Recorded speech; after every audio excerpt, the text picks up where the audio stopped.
अस्सलाम वालेकुम। आज हम बात करेंगे वेरी फिल्मी के 13 एपिसोड के बारे में। तो वीडियो शुरू करने से पहले हमारे चैनल को सब्सक्राइब कर लीजिए अगर अभी तक आपने नहीं किया, ताकि हमारी हर न्यू वीडियो आप तक पहुंच सके। यहाँ पर जैसे ही वो लोग हॉस्पिटल से बाहर आते हैं कि इतनी देर में चुगताई अपनी गाड़ी लेने चला जाता है। सनम कहती है कि मैं तो इसके साथ बैठना ही नहीं चाहती, मैं तो कहती हूँ कि हम कोई रिक्शा करवा लेते हैं और फिर चले जाते हैं। वैसे भी इतनी देर हो गई है, पता नहीं कहाँ रह गया, और इतनी गंदी इसकी स्मेल आ रही थी इतर की। लेकिन इतनी देर में अम्मा जी कहती है कि मैं ऐसे रिक्शों में जाती हुई अच्छी लगूंगी, और क्या हो गया, थोड़ी देर के लिए तुम अपनी नाक बंद कर लेना। लेकिन अच्छा चलो वो नहीं आ रहा तो अभी इंतज़ार कर लेते हैं। इतनी देर में चुगताई आता है और वो बताता है कि मेरी गाड़ी की चाबी जो है जेम्स के पास है, मैं बस अभी गाड़ी को लेकर आता हूँ, आप लोग इधर ही वेट करें। इतनी देर में वो जाता है और जाकर गाड़ी को खोलने की बहुत ज़्यादा कोशिश करता है, लेकिन गाड़ी नहीं खुलती है। तो वो लोग कैब बुक करवा के चले जाते हैं। जैसे ही वो लोग बैठ रहे होते हैं कि इतनी देर में वहाँ पर चुगताई भी आ जाता है। फ्रेडी उसे जलाने के लिए उनके साथ बैठ के चला जाता है। चुगताई कहता है कि तू तो घर आ, तुझे फिर मैं बताऊंगा। इसे ज़रा भी ख्याल नहीं आया, अपने मामा को इस तरह छोड़कर चला गया। दूसरी तरफ यहाँ पर एहसान साहब जैसे ही होश में आते हैं और वो ठीक हो जाते हैं, वो फ़ौरन कहते हैं कि अब मैं बिल्कुल ठीक हूँ, वरना मुझे तो लग रहा था कि शायद मैं बचूंगा ही नहीं। दानिया आती है और कहती है कि डैड आपको बिल्कुल भी गर्दन हिलाने की ज़रूरत नहीं है, डॉक्टर ने आपको मना किया, और दादी वगैरह चली गई हैं घर में, मैं आपको भी ले जाऊंगी। थोड़ी देर में वहाँ पर दानिश भी आता है और कहता है कि मैंने हॉस्पिटल के सारे एक्सपेंसिव क्लियर कर दिए हैं। इतनी देर में वो बात करते हैं कि हाँ वैसे भी रूहान ने मेरा बहुत ख्याल रखा। ये बात सुनते ही दानिश चला जाता है। एहसान कहता है पता नहीं क्या बात है, जब भी मैं दानिश के सामने रूहान की बात करता हूँ तो वो ऐसे ही रिएक्ट करता है, कोई बात हुई यार। दानिया कहती कि नहीं ऐसी बात नहीं, आपको तो इसका पता ही है ना, ये कैसे, आप टेंशन ना लें, हम अभी घर जाते हैं। दूसरी तरफ यहाँ पर सनम जाती है नेहा के पास और जाकर कहती है कि मुझे तो लगता है कि तुम दानिश में इंटरेस्ट ले रही हो, अच्छी बात है, उसकी तस्वीर से निकल के उसमें इंटरेस्ट लो, और वैसे भी उसकी लुक भी अच्छी है, अगर तुम उसके साथ रहोगी तो वो अच्छा रहेगा। और माहम और उसकी तो मुझे समझ नहीं आती, और ना ही मुझे इस लड़के की ये समझ आती कि ये इतना सीरियस क्यों है, क्या ये शुरू से ऐसे ही है। दूसरी तरफ रूहान जाने लगता है तो वो दानिया को मैसेज करता है, लेकिन फ़ौरन डिलीट कर देता है। दानिया जब उसका मैसेज देखती है तो उसे वॉइस मैसेज करती है और कहती है कि तुमने क्या मैसेज करके डिलीट कर दिया, सब ठीक तो है ना, मुझे इन्फॉर्म करना। लेकिन वो उसे कोई भी अगेन मैसेज नहीं करता और चला जाता है वापस। यहाँ पर जब फ्रेडी रात को वापस आता है तो उसके मामा का उसे रोक देते हैं। फ्रेडी कहते हैं कि अच्छा ठीक है, अब आप मेरे साथ ऐसे करेंगे, क्या हो गया है। चुगताई कहता है कि जो तुमने आज हरकत की है मैं उसे कभी भी नहीं भूल सकता, चाहे दुनिया तुम्हारे मामा के खिलाफ हो जाती, तुम्हें तो मेरा साथ देना चाहिए था, लेकिन देखो तुम तो उन्हें लेकर चले गए और तुम्हें मेरा ज़रा भी ख्याल नहीं आया है। इतनी देर में फ्रेडी से समझाने की कोशिश करता है और कहता है कि अच्छा ठीक है, जो हुआ वो छोड़ दे, लेकिन वो नहीं मानता और कहता है कि आज रात मैं तुम्हें कमरे में भी सोने नहीं दूंगा। दूसरी तरफ यहाँ पर एहसान साहब के पास दानिया और सनम आ जाती है और उन्हें कहती है आपने गर्दन नहीं हिलानी है, बिल्कुल स्ट्रेट ही रखनी है। एहसान कहता है कि आप लोग तो मुझे इस तरह कर रहे हैं जैसे पता नहीं क्या हो गया है, मैं बिल्कुल ठीक हूँ, परेशान होने की ज़रूरत नहीं है।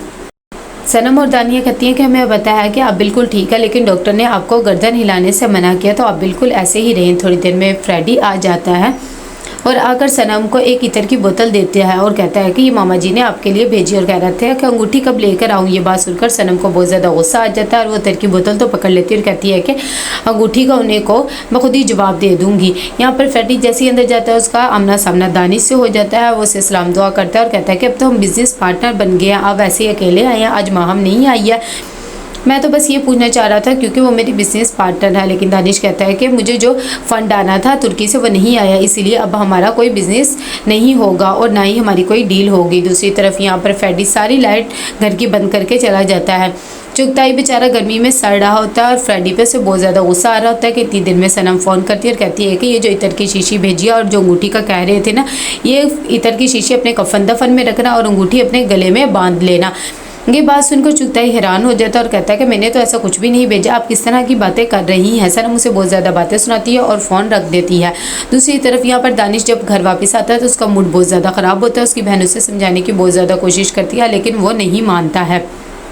यहाँ पर दानिया अपने डैड के पास आती है और कहती है कि आज सारी रात मैं आपके पास ही रहूँगी। इतनी देर में एहसान कहता है कि तुम ऐसा क्यों करोगी, मैं बिल्कुल ठीक हूँ और वैसे भी मैं सोने लगा था और तुम दुनिया की बेस्ट डॉटर हो, तुम्हें मेरी कितना ख्याल है। कि थोड़ी देर में वहाँ पर सनम भी आ जाती है उनके लिए सूप लेकर और कहती है कि जल्दी से सूप पी ले, आपको वैसे भी सूप पसंद है ना। चुगताई उसे छेड़ता है और कहता है कि जो एहसान उसे छेड़ता है और कहता है चुगताई ने जो तुम्हें इतर भेजा है ना वो लगा के सारे घर में घूमो, वैसे भी तुमसे वो बहुत ज़्यादा मोहब्बत करता है। ये बात सुनकर सनम को बहुत एम्बेरसमेंट होती है और कहती है कि ये इतर की बात इन्हें किसने बता दी। तानिया कहती है कि मैंने तो नहीं बताई। वो फ़ौरन शन्नो के पास जाती है और सनम जाकर कहती है कि ये इतर की बात तूने सब में फैलाई है ना, तेरे पेट में भी कोई बात नहीं रहती है। शन्नो कहती है कि नहीं भाई मैंने तो कुछ भी नहीं बताया। वैसे भी उसकी स्मेल इतनी ज़्यादा थी कि पूरे मोहल्ले को पता लग गई है, बल्कि चुगताई साहब ने जो आपसे इज़हार मोहब्बत किया था मैंने तो वो भी किसी को नहीं बताया। यहाँ पर रोहान पहुँच जाता है अज़रबैजान, उसे हर जगह दानिया ही नज़र आती है और उसे लगता है कि अब वो उससे मोहब्बत करने लग गया है, उसे वो बहुत याद आती है। दूसरी तरफ यहाँ पर दानिश भी बहुत ज़्यादा परेशान होता है अपनी डील की कैंसिल हो जाने की वजह से। सुबह होते ही रोहान फ़ोन करता है फ्रेडी को और उसे कहता है कि मुझे दानिया पसंद आ गई है, मैं उससे शादी करना चाहता हूँ, बस किसी तरीके से तो हमारी शादी करवा दे। जब फ्रेडी ये बात सुनता है, फ्रेडी कहता है कि भाई आप पागल तो नहीं हो गए, ये किस तरह की बातें करिए, अच्छा मैं बात कर लूँगा सुबह मामा पापा से। दूसरी तरफ दानिया अपने डैड के पास आती है और कहती है कि मैंने ये मंगनी अपनी खुशी से की है, क्योंकि मुझे पता है आप लोग मेरे बारे में जो फैसला लेंगे बिल्कुल ठीक लेंगे। एहसान बेचारा बहुत शर्मिंदा होता है और कहता है कि मैं अपने ट्यूमर की बात जानकर बहुत परेशान हो गया था, मुझे लगा था मेरे बाद तुम्हारा क्या बनेगा, इसीलिए मैंने तुम्हारी मंगनी जल्द से जल्द कर दी। यहाँ पर चुगताई सुबह होते ही अपनी बहन को भड़काने लग जाता है फ्रेडी के खिलाफ कि ये भी सारी लड़कियों से बातें करता है। ये बात सुनकर रिजवान कहता है कि चलो जी तुम्हारा दूसरा बेटा भी जवान हो गया। फ्रेडी अपनी बात को छुपाने के लिए कहता है कि मैं तो भाई से बात कर रहा था, वो कह रहे थे कि वो वापस आना चाहते क्योंकि मैं बहुत मिस कर रहे हैं, बस जल्द से जल्द उनकी शादी भी रख दें। सवेरा जब ये बात सुनती तो वो बहुत ज़्यादा खुश हो जाती है और कहती है कि रोहान ने तो मुझे खुश ही कर दिया, मैं समझ रही थी कि वो शादी नहीं करेगा। दूसरी तरफ यहाँ पर दानिया भी रोहान के बारे में सोच रही होती है कि वो क्या था और अब कितना अच्छा हो गया है। जैसे ही यहाँ पर चुगताई के पास जेम्स आता है और उसे आकर बिल दे देता है और कहते हैं ये सारा सामान फ्रेडी ने मंगवाया, तो उसे बहुत ज़्यादा गुस्सा आता है।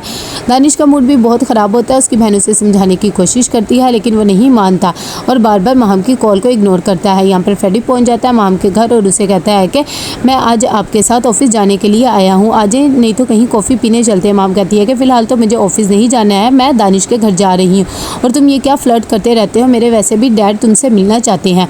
यहाँ पर जब वो दानिश के घर पहुँचती है तो कहती है तुम मुझे इग्नोर क्यों कर रहे थे। दानिश कहता है कि मेरा फ़ोन साइलेंट पे था, बस और कोई बात नहीं है।